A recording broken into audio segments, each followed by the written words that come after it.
Welcome to Coffee and Crime with Crystal Nichole. Today on this episode, I will be covering a 41-year-old unsolved crime, but thankfully it was solved last year. If you are new, I want to encourage you to subscribe so that you will always be notified when I publish my true crime videos. And I want to thank my new viewers and my subscribers. Please make yourself at home. Are you ready? Let's grab some coffee and talk some crime.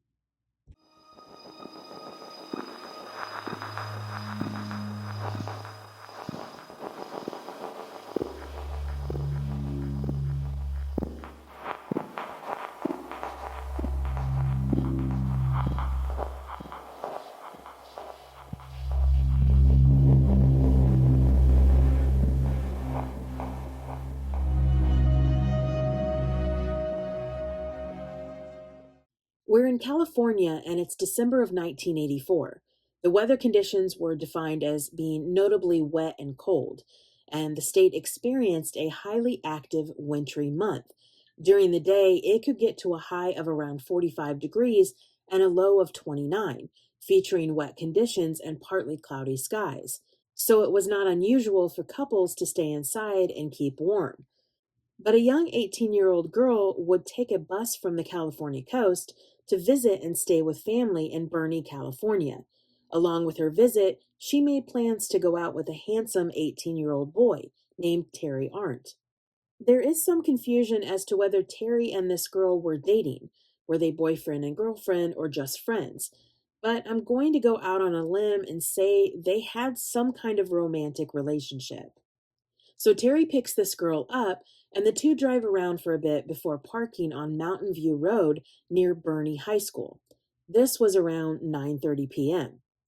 They talk and probably do what young couples do, kiss and hold each other in the car.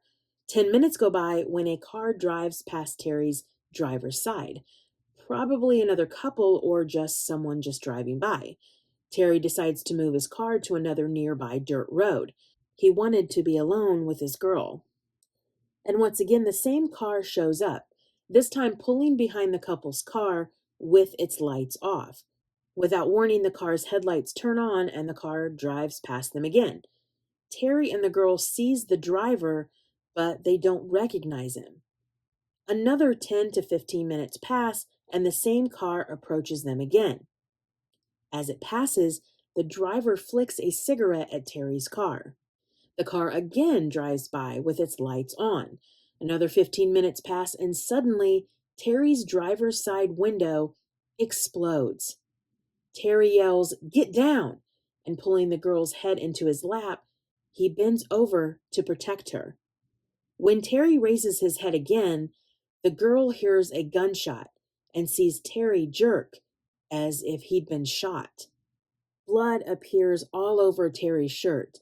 He's unconscious, but begins gurgling and his hands start twitching. And on that cold December night, the male in the strange car appears next to the passenger side window. He yells at her to get out of the car, and seeing he has a gun, she obeys. He orders her to walk up a hill away from Terry's car and follows her at gunpoint. And in about 50 feet, the man orders her to remove her clothes. In those terrifying moments, the girl is assaulted multiple times and is treated to humiliating acts. When he's done, he orders her to pick up her clothes and return to Terry's car.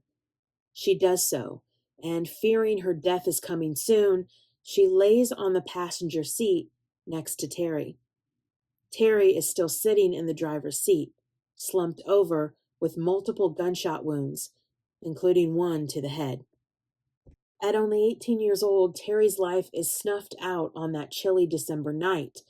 The man just seemingly vanished into the dark.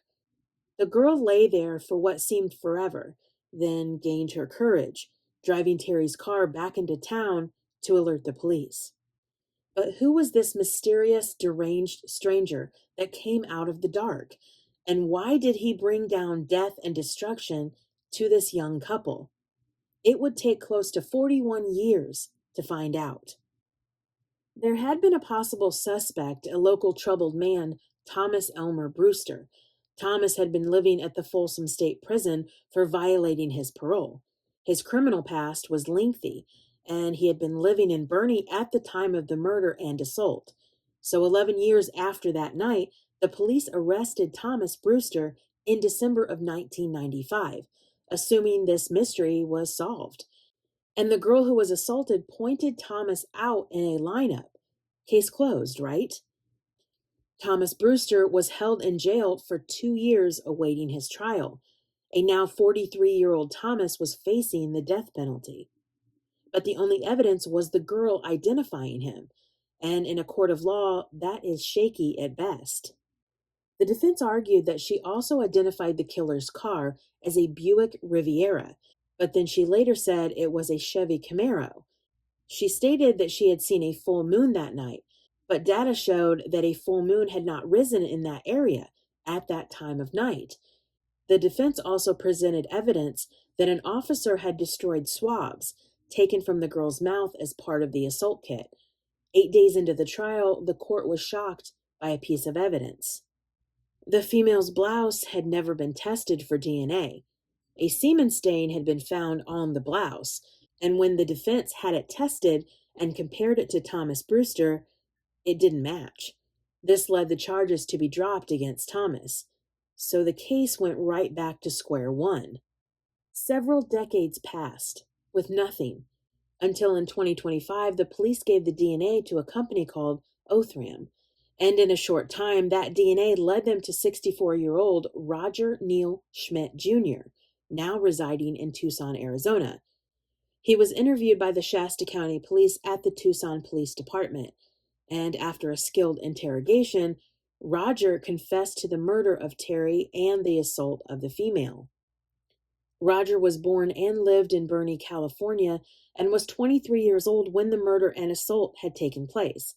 And not too much is known about Roger, but what is known is that Roger was a stranger to Terry and this girl. This was another random attack on two innocent young people. And Roger Schmidt was never a suspect in this crime.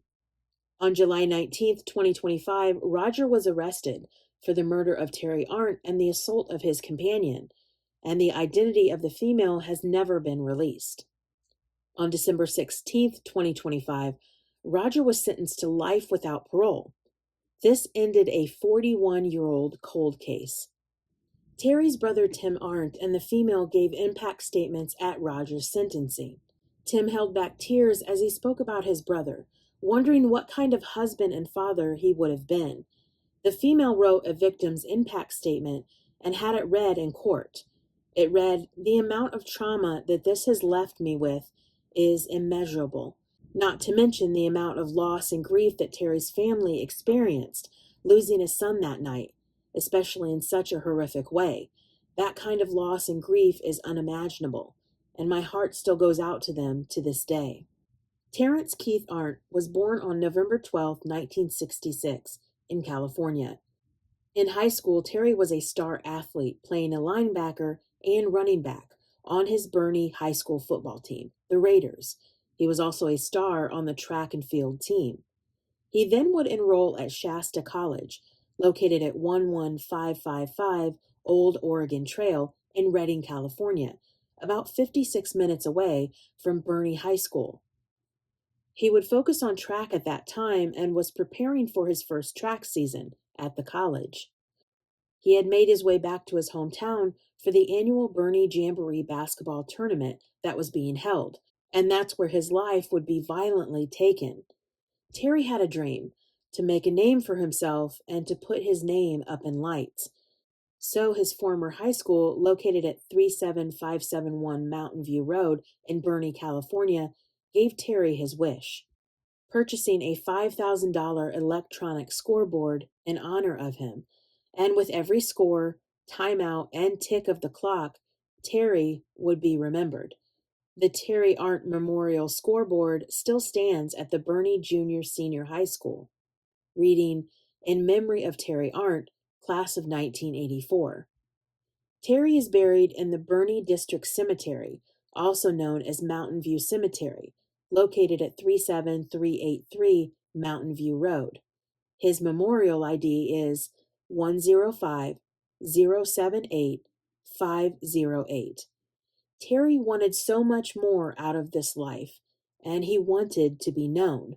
But his life was cut short, one chilly night, from a stranger who brought nothing but death. Thank you for watching, and remember to look for signs, trust your instincts, and be safe. I'll see you next time.